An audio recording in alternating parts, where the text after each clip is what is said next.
Hi again, everyone. This is Tom, and I'm here to paint for you. Today's something a little different, just in terms thematically different. I want to take a real subject. So there's not a lot of invention here, in the sense that there's not a lot of made-up visual elements.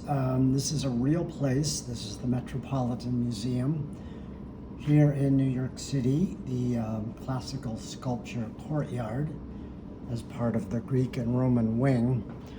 Just a beautiful, simple, neoclassical space. Here are some reference photos. So you can see my drawing that I just did, which I did pretty rationally. I used straight edges for some of it. I connected a bit more with freehand.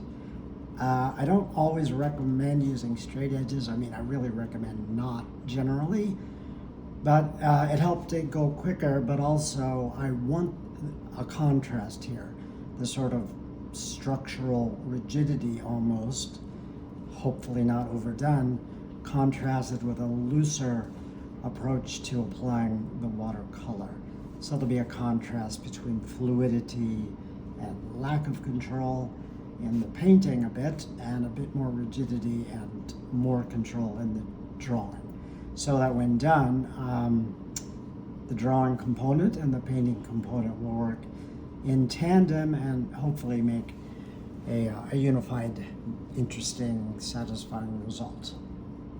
That's the goal anyway. So yeah, it's the Greek and Roman wing of the Met. This is the courtyard. This sculpture, just for anyone interested, is a Roman copy of a Greek original. The Greek original, the topic, it's not a specific person, I don't believe. It's a muse, just a recurring theme in Greek mythology, but a female seated figure lost in thought. And this is done, I think, the 3rd century BC, the Greek original, and this is a Roman copy done right around 100 AD.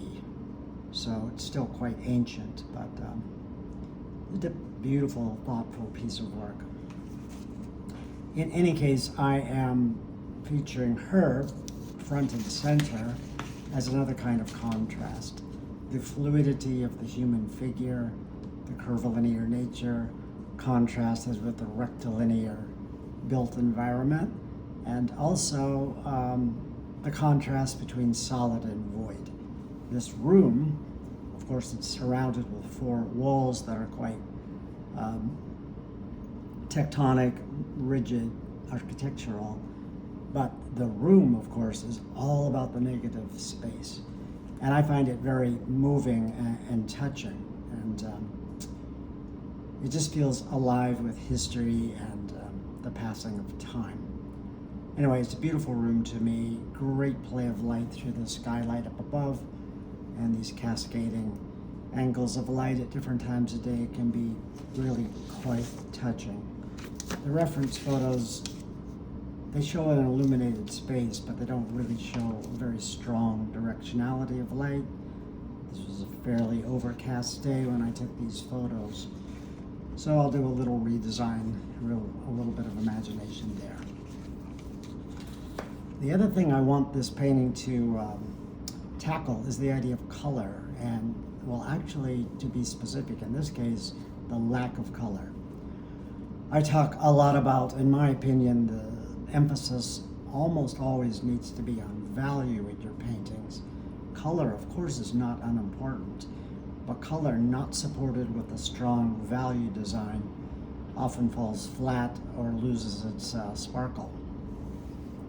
So in this case, I'm making a decision that I just don't think a lot of color, much color at all, is going to add a great deal to the painting. So I'm going to do something I sometimes do, which is just to do a monotone or a duotone, largely a blue painting with little highlights of warm browns, but primarily tonalities of blue. I mean, even if you look at the reference photo, There is color here, but it's quite secondary just to the volumes, the negative volumes, the positive shapes, and the sense of light and dark is really strong. So I'm always urging my students to, when we talk about color, to not just automatically assume that more color is always the way to go. Sometimes it is, absolutely. But sometimes you can end up with a stronger painting, a stronger end result when you use less color. Might seem ironic, but I really think it's true. So I'm starting in with a mid-size mop. This is one of my Neef brush mops. I'm using a piece of Arches watercolor paper. It's 300 gram, 140 pound. And again, like I said earlier, I'm trying to do a relatively loose application of watercolor on top of a fluid application, I guess is a better way to put it. Fluid application of watercolor on top of a pretty structured underdrawing, and hoping that the contrast of the two will wind up making a satisfying result. So I'm using a mop because it holds loads of water, and you can paint much more fluidly. You can see I'm doing hoping to get a pretty clean edge where the shadow is, where the shadow is going to cast down against this white stone wall. But then within the body of that larger shape, I'm allowing it to be quite runny, fluid, and loose. I talk so much, because I believe it so strongly, about the power of contrast in your work.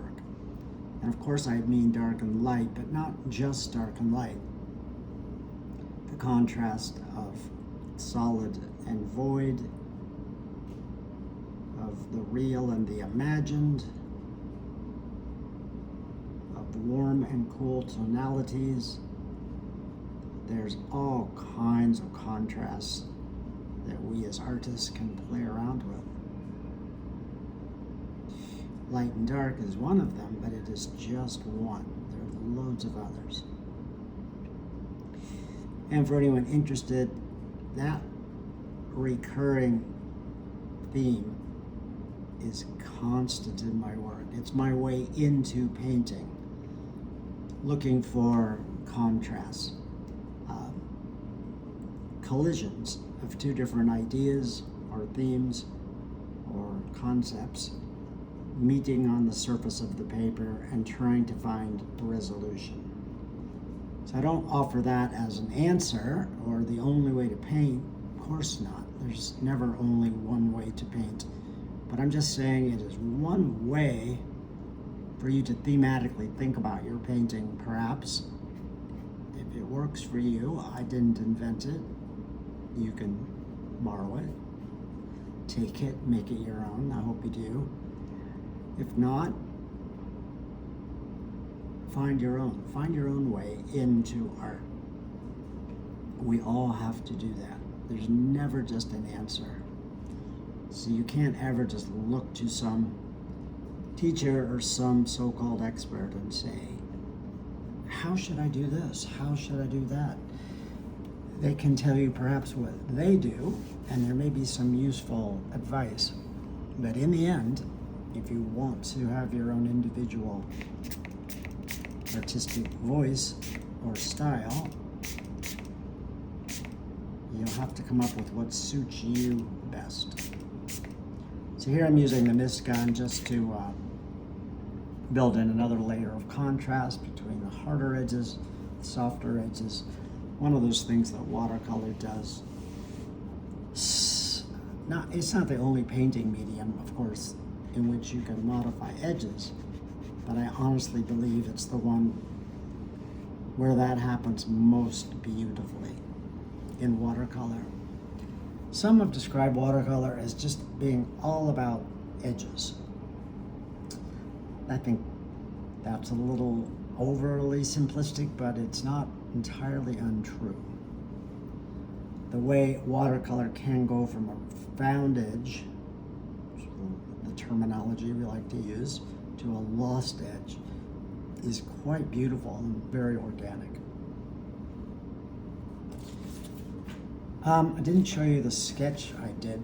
This was just the sketch where, I drew up the visual elements, of course, but what I was really studying here was the play of lights. The darkest dark will be on the backlit or silhouetted statue, and the lightest lights will happen around her. Almost always where the darkest dark meets the lightest light in your painting, that's going to be the focal point. Not always, but very often.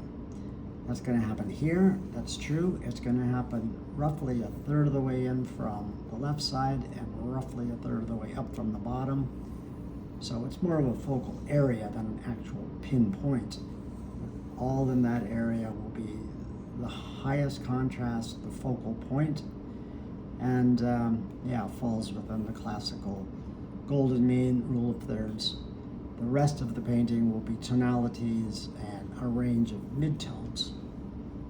The number 2 values, I like to call them, the 1 being the lightest and the 3 being the darkest.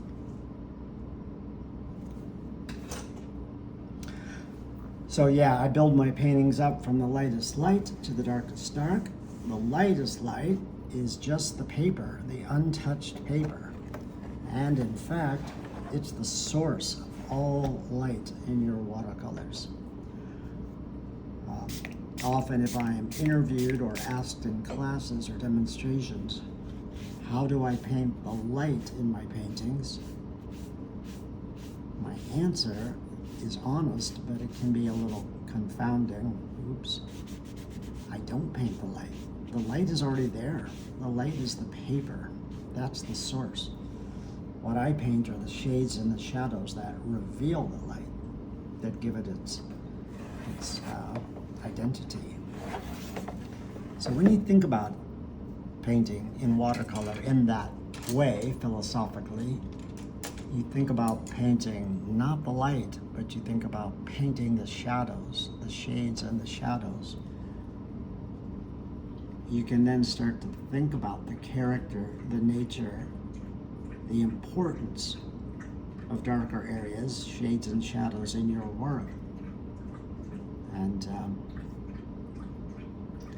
you can get away from this idea that they're just dark, gloomy, gray, unimportant areas. No, the shadows and shades in your painting are anything but unimportant. They're, in a very real sense, the most important, because they're the only thing we paint.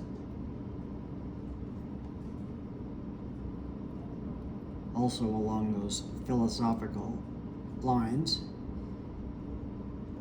the areas of your painting that you don't paint, that you preserve,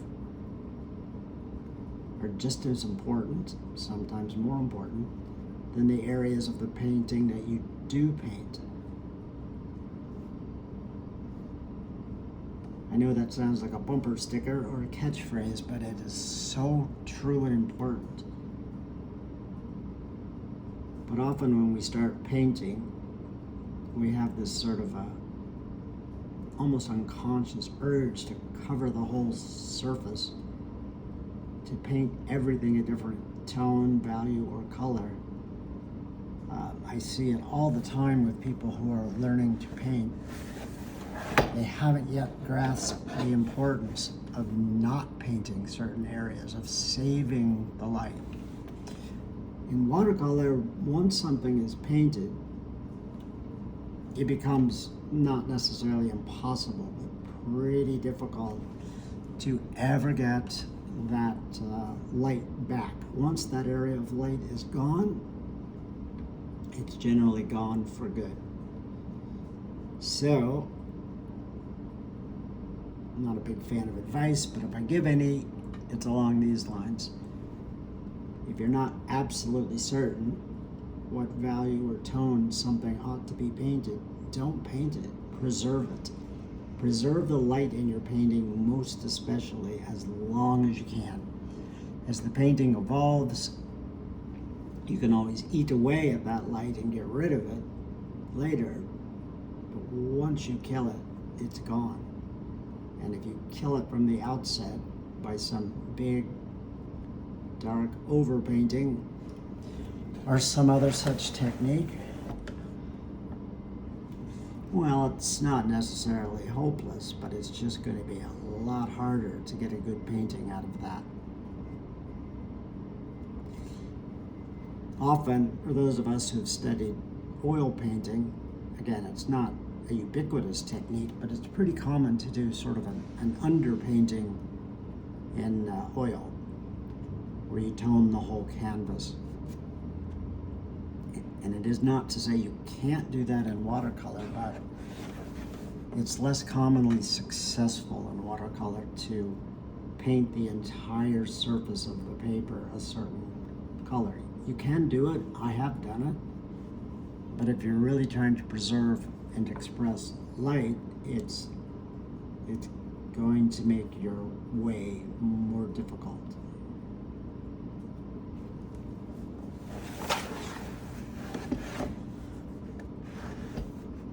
So as far as blues, I'm using a cobalt blue here.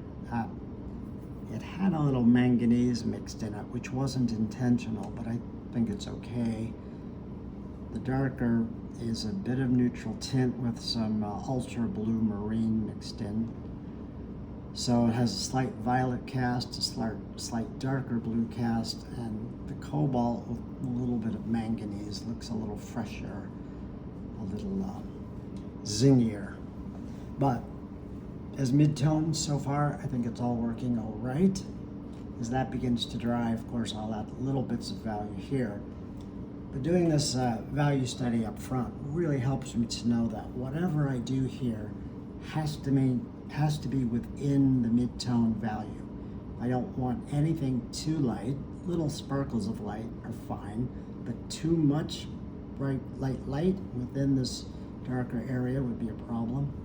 Nor do I want anything too dark, because it would tend to pull forward and not fall back into space.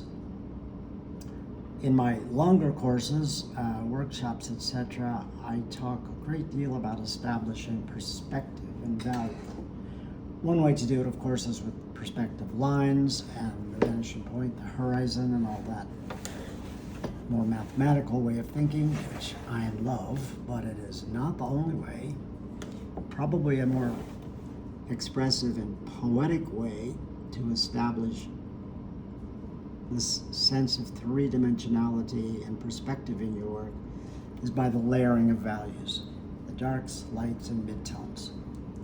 Once again, there isn't one way to do it. There's not just one way to arrange the values. But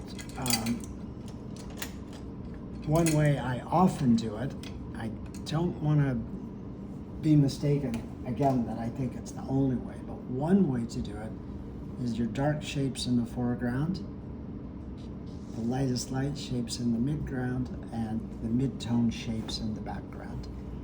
That's just one value arrangement, but there are any number of others.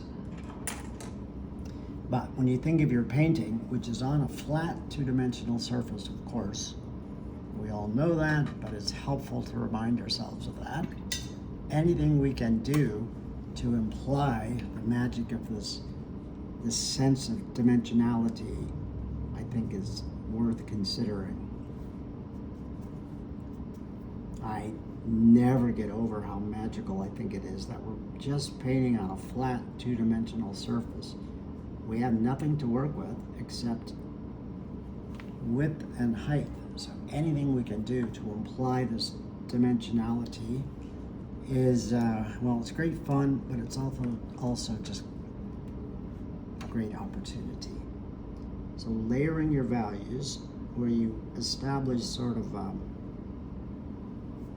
acknowledgement of elements that are in the midground, space or elements that are in the background, and in the midground. and assigning an overall dominant value to those areas will really help you quite easily establish this sense of perspective and depth. So for these smaller bits here, these shadows and the skylight framing up above, I'm using a Perla brush by Escoda. It's very beautiful. Their whole Perla line is great, but I really lately particularly love these flats. They're very finely made. They're synthetic, which in this case works to my advantage because a synthetic brush can't hold as much water, so if they run out of water more quickly, it's just easier to get these kinds of marks, especially on rough surfaced paper. These dry brush marks that are sort of scratchy, start and stop, they're full of so much character and life. They imply a lot of detail often without you actually having to paint a lot of detail. And they also enhance, they can at least, enhance translucency and transparency, especially on the, as I say, the more textured paper, which I love. This is rough surfaced, if I didn't mention that, which I almost always use. I don't use cold press, and I certainly don't use hot press. I don't want to be mistaken by that I'm saying you shouldn't use either of those, not at all.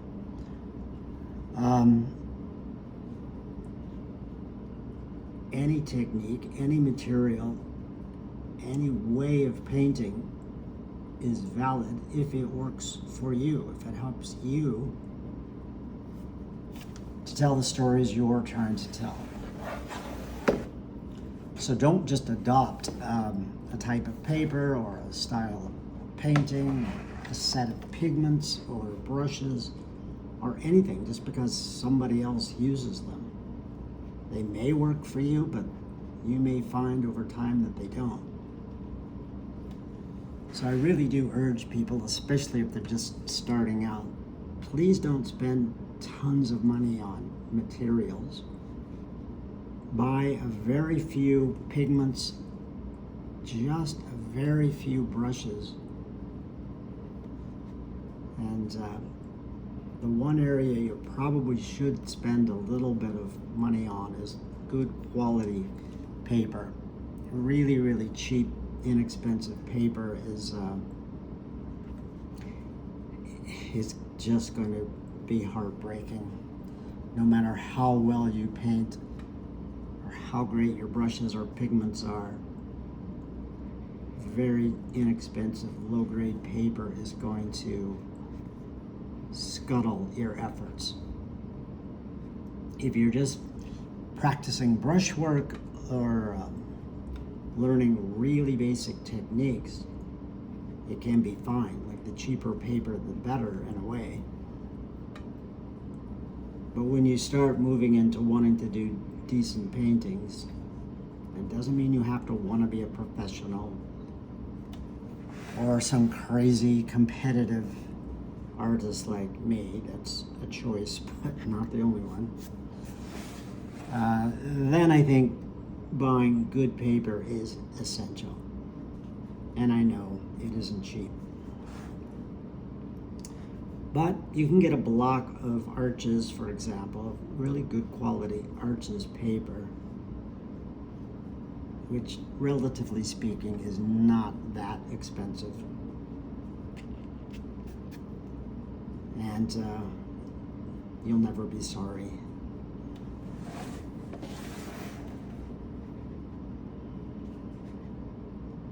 So I'm just going into this mid-tone wash and adding with a flat brush just little hints of, I don't even like the word detail, although that's kind of what it is.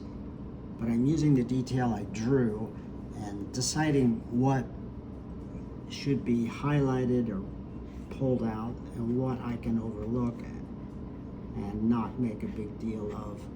So I'm just dry brushing, sort of dry brush marks onto this rough paper, really just to give it some texture, some sense of identity. The problem with doing a drawing this cleanly and specifically is that when you start painting, the risk is that you paint very slowly and carefully, and the result can look quite stiff, dry, or overly technical. I want a little bit of that technical flavor, but I don't want it overall to look like an architectural drawing or a technical drawing. Not that I don't like those kinds of works, I do, but that's just not what I'm going for here. I want a little of that history, that flavor, as I say, to bleed through, but overall, I want a slightly more fluid painting. Yeah, it's getting there. I think that's about enough of that kind of thing. Back here, this is a deeper set arcade on the ground level. So I want to throw some of these deeper areas into shadow. So this is a little bit of that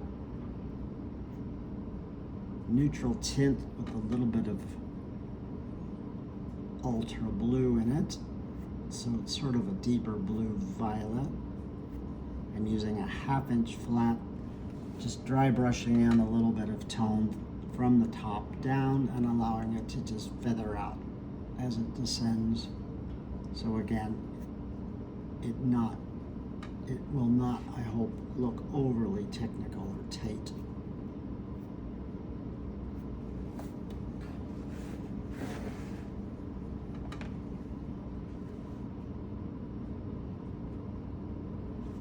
I love this place though.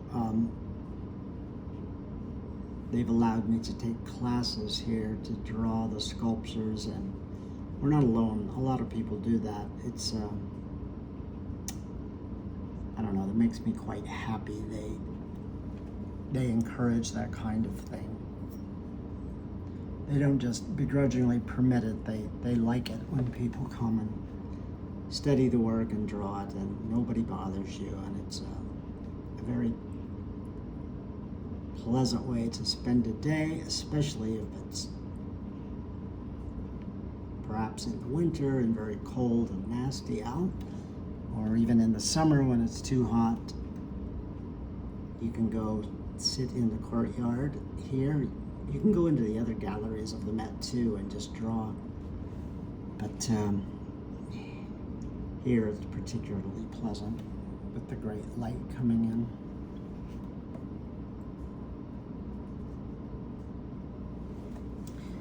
I should also say, it's just a personal thing, but I think it's useful, I hope, for many of us. Drawing statuary is a great way to study the human form. Also, depending on the statue, but drapery of clothing. I've taken a lot of life drawing in my time, but I think I've learned more just from drawing statuary. It's remarkable. Obviously, live models are fantastic, and they can be really useful. And I encourage people to go and study if you have in your community, but these days you can even do it online. Life drawing with a live model is great. Of course, a human can't sit as still for as long as a statue can. So there's advantages to both. The statue will give you all the time you can handle, but a live model who will have to move after a little while can be really an instructive way to learn how to make decisions quickly and how not to overthink or become too methodical. So some of these bits that are slightly closer, these pedestals with busts and smaller statues on them, I'm using more straight ultramarine blue. It's a little fresher than the duskier neutral tint, grayer violet tones beyond, and that helps. This color story helps pull them forward. So in these figures, even the ones that are back in the shadows, if I want them to look forward of what's happening behind, I'm just going to use slightly crisper edges, if not totally, but here and there, and slightly more saturated color and slightly fresher color with a little more chroma to it. Still, this is all within the range of midtones. I haven't gotten into any of the really darks yet. So yeah, one reason I used the flat brush in the distance was because I could get these scratchier, more irregular gestural marks. Softer edges, less definition will also help make something look farther away in perspective. Crisper, harder, more defined edges will make something look closer up to us. It's kind of just common sense, which is the bottom line for what drawing in perspective is. It's really just common sense.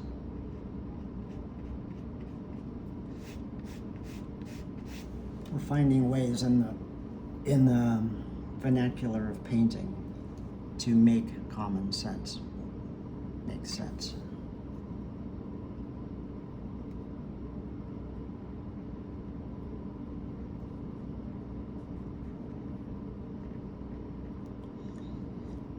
It's a highly polished marble floor, so I'm adding both some shadowing but also some reflections to connect the people to the space so they don't look like they're just floating.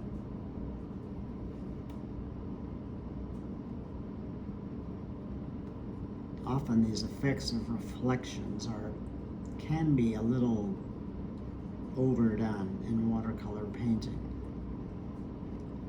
But that doesn't mean you shouldn't do them if they make sense. And I think here it does make sense.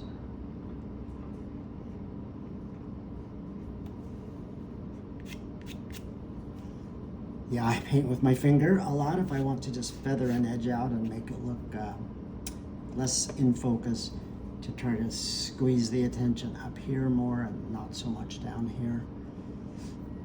Things like that, small and large, I do all the time. So these distant figures will get a similar treatment but simpler, with less color, less focus on detail, and edges a little bit more gestural. Just enough to give them a little presence and to make them look as if they're there.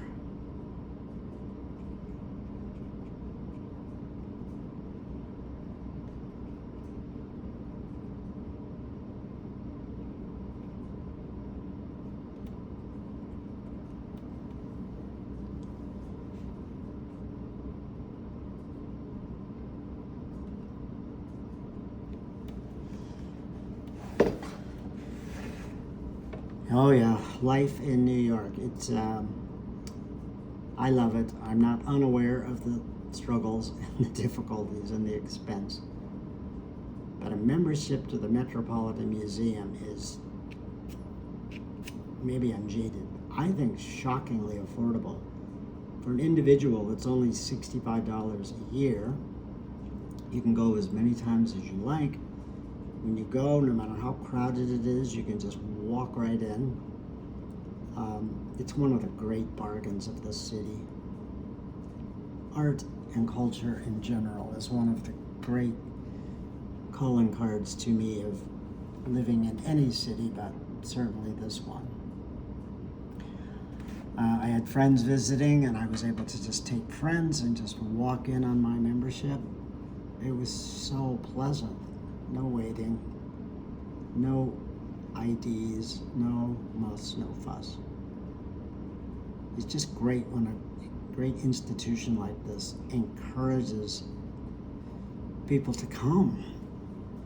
And they do, and they encourage artists to sit and draw, as I mentioned, and yeah, it's just one of the really life-affirming reasons for me to live here. There's a beautiful black amethyst or marble reflecting pool. Every time I'm there, I'm so distracted by the architecture and the sculpture, I forget to investigate the identity and the particulars about that black pool in the center. So if anybody watching this knows or has any insight, please drop it in the comments. I'd love to know. If not, not a problem. I'm sure I will investigate it soon enough.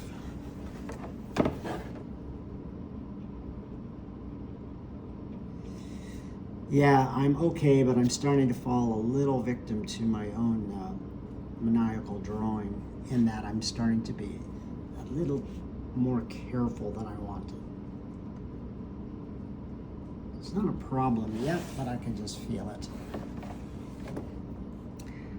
I don't, people ask me rightly, do you draw that much for all of your watercolors? And it's a fair question, but the answer is frustrating because I don't have a perfect answer. No is the answer. It depends on the effect that I'm looking for. Sometimes I think more drawing is more useful than other times, or I think less drawing is more useful. I just did a very large, full sheet, so pretty large landscape painting, and there was almost no pencil drawing. It took 5 minutes or less just to sketch a few things on the page. Whereas just before that, I had done if I may say, a pretty maniacal painting of the Rome's Piazza Navona. That was a bit like this painting in approach, but at a much larger scale. So it took me nearly 2 days to draw the whole thing, and nearly 2 days to paint the whole thing. So that was very time intensive. The end result worked. It looked good for what I was trying to do. It did work, but again, it's just not the same approach for every kind of drawing, every kind of painting, every kind of effect.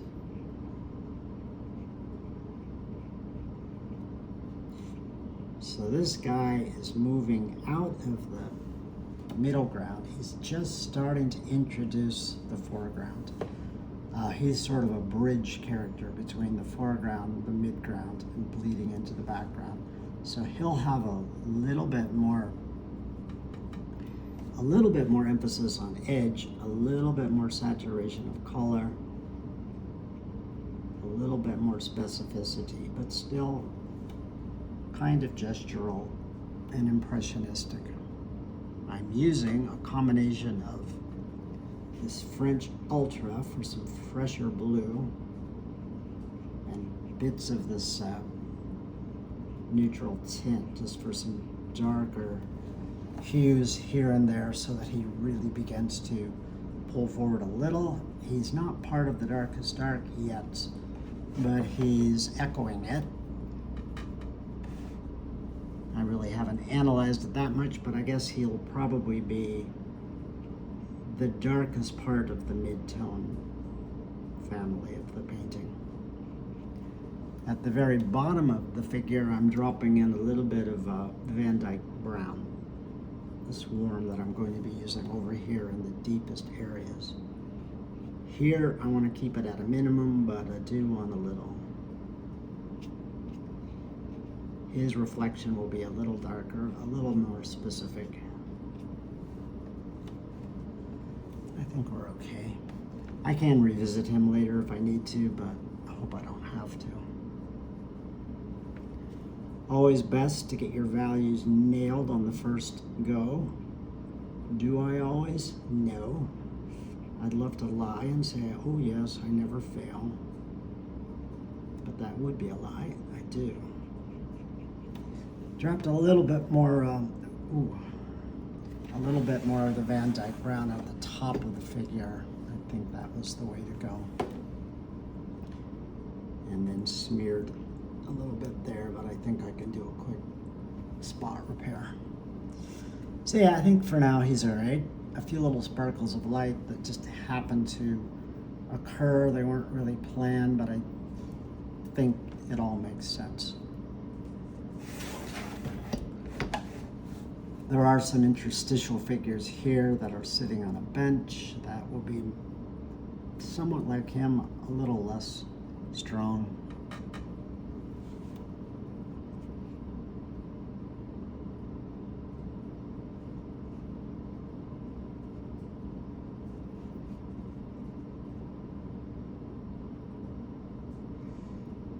Another fantastic thing to do if you're of the mind, which I often am, or sometimes am. If you take your sketchbook to the museum, you can just sit on a bench for as long as you can handle it. Yes, you can draw the statuary, but of course you can draw the architecture, or you can draw whatever you like. You can just draw. You can study effects of light, or you can draw other visitors. You can draw real human figures looking at the art, or just walking around. It's such a great opportunity to do that. You have real time, and often people will stand in front of a painting or a statue for a few minutes. So no, you can't do a very formal piece of artwork, but you can do a really quick little character study, which is terribly useful. You can do just really quick, what would I call them, poses. You can study just the posing and the anatomy of the figure as it's sitting, standing, leaning, the way real people do. It's endlessly useful and a great deal of fun.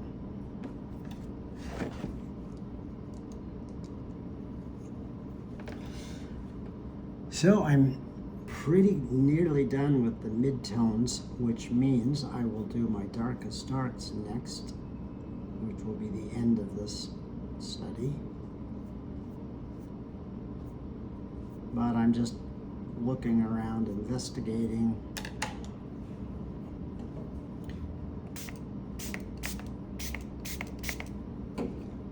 I needed to save some light here, bits here, definitely around the top of the figure. I want the primary focal area to be there, secondarily here. So I have the white queued up for that to work. I don't want too much light bleeding right off the bottom of the page, so I just misted those bottoms of those reflections. I'm going to drop in just some subtle tone here.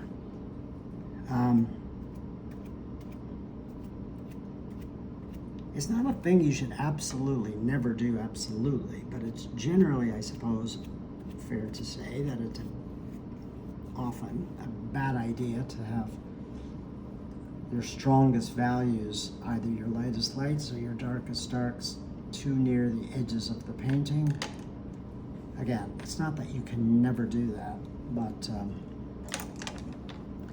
it's often a risk that they tend to pull, especially the light, I think, tends to pull the viewer away, pulls the viewer's attention out of the work rather than centering it within.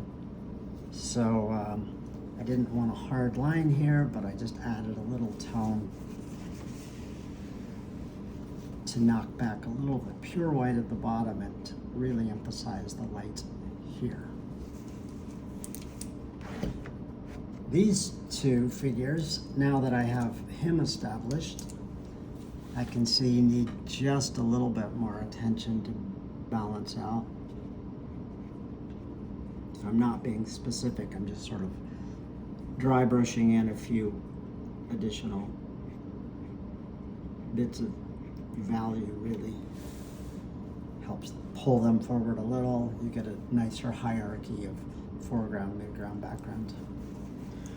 Now the other big thing is the top of this painting, this lintel soffit frieze on the left is going to be dark. This needs to be light, of course. What I don't love is the way the skylight just bleeds right off the top of the page. Because just as I was saying at the bottom, that tends to pull the viewer's eye up and out of the painting at the top. Again, it is the source of light, so I don't think it would be right to kill all the light, but I think I want to knock it back just a little at the very top. This is a 3/4 inch Escoda Versatile series flat brush, so I'm just using a pretty watery version of what I used here, this cobalt manganese, to not kill the light, but just soften that edge a little to drive more focus where I need it. So I'm using this larger flat because with a little bit of just minor pressure, you get this beautiful, subtle dry brush effect that I like quite a lot. And again, it added just a little subtle tone at the top, but it helps focus the light down here.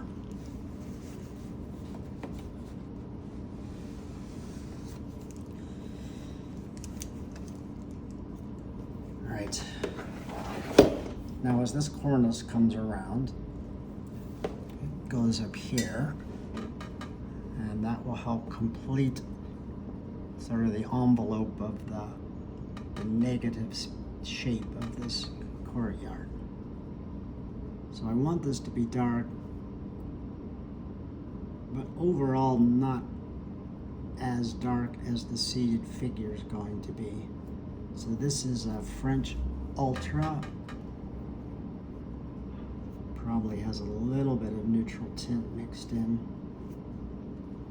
I'm using the flat brush to feather it out at the top to not pull too much dark off the top, too much focus, but to keep it a little bit more impressionistic looking.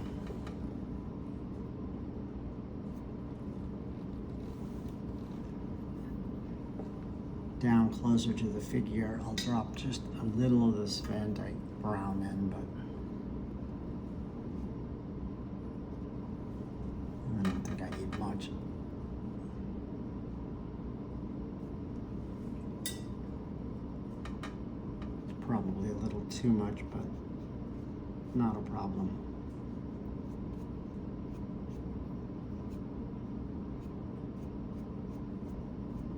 Just feather that into the wet area above, and that's pretty good, I think. The tonality of that area wants to be a darker mid-tone, just introducing the deepest darks that are coming.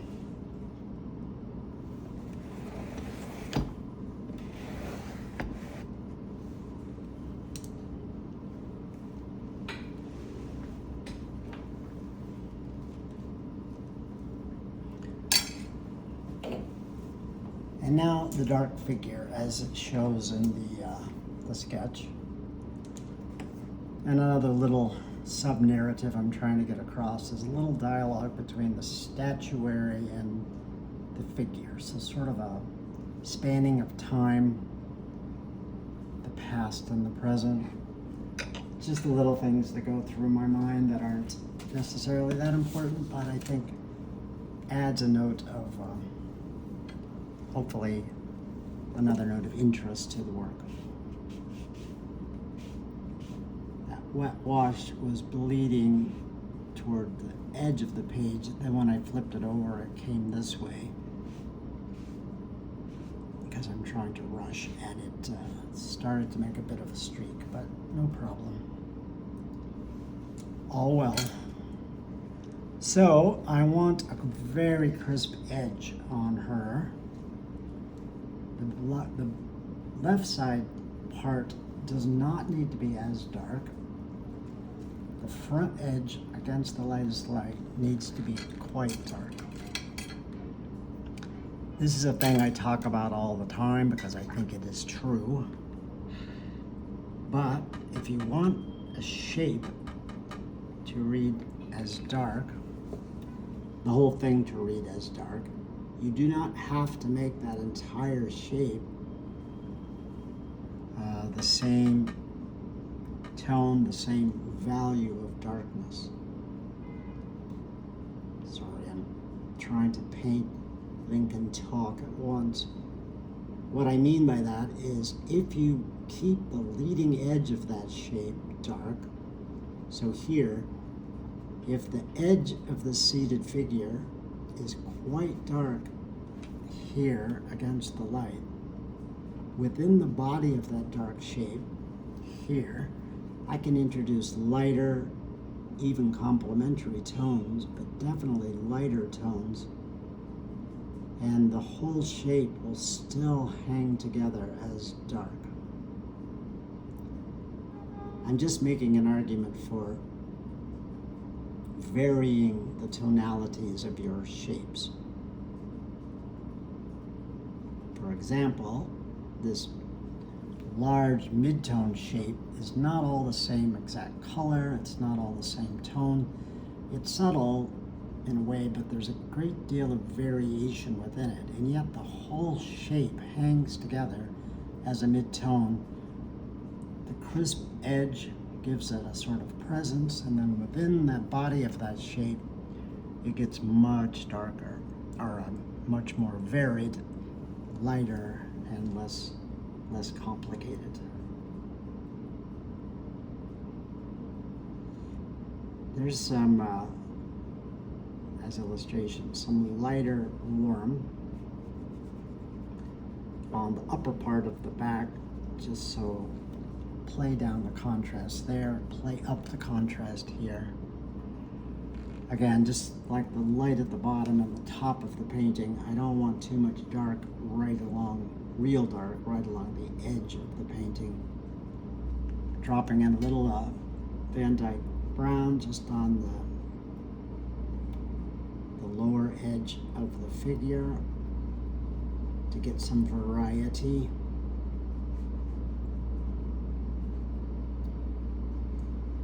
Yeah, I said this area is not so complicated. I didn't mean that. I meant it's actually more complicated. A simple, clean, dark edge, and then complexity and variety all melting together within an overall unifying tonal value. So the main thing I'm trying to do here is create a very crisp, clean, dark edge.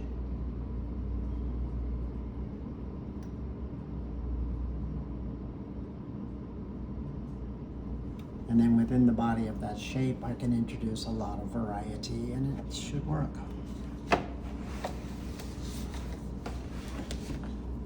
I turn my paintings around a lot on a fixed board. It's just easier to reach, but also you can control the directionality that the water runs.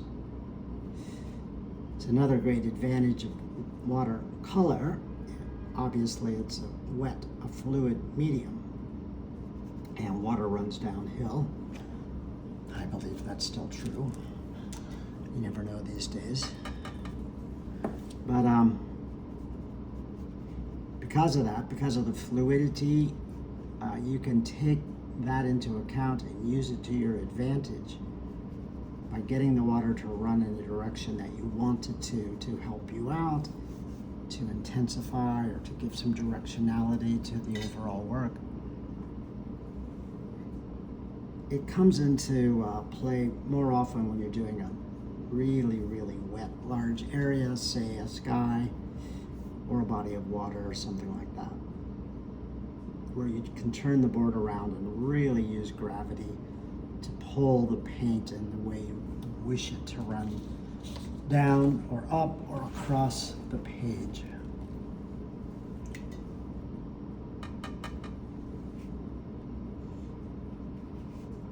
So you can see I'm going from here for this dialogue of a little bit of warm, dominantly cool, but a little bit of warm dropped in to give this larger area a little bit of variety.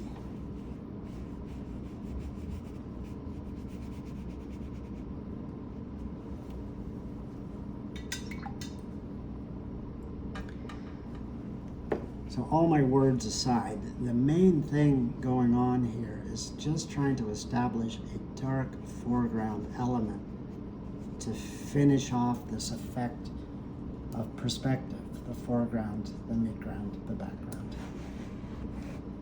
To establish clear center of focus, to organize the entire painting.